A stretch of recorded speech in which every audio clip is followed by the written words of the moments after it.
नमस्कार, स्वागत आहे तुमचं माझ्या यूट्यूब चॅनलमध्ये।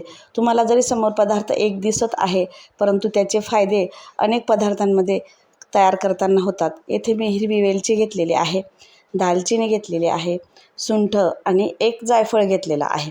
तुम्हाला मी आता हे प्रमाण सांगते।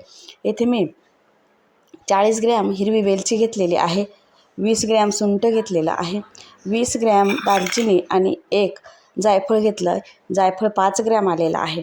आता जायफळ, दालचिनी, सुंठ हे थोडंसं बारीक करून घ्यायचं, नंतर मिक्सरच्या भांड्यात टाकायचं आणि छान अशी बारीक पावडर तयार करून घ्यायची।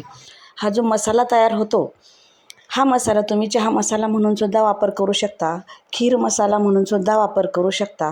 तुम्हाला दूध बनवायचं असेल तर दूध मसाला म्हणून सुद्धा वापर करू शकता। तुम्हाला लापशी, शिरा बनवायचा असेल त्यामध्ये सुद्धा या मसाल्याचा तुम्ही वापर करू शकता। आहे की नाही 4 ते 5 घटकांमध्ये याचा उपयोग होऊ शकतो। त्यामुळे तुम्ही सुद्धा या पद्धतीने मसाला बनवा आणि फक्कड चहा, शिरा, खीर, दूध बनवा। चला मग व्हिडिओला लाईक करा, शेअर करा।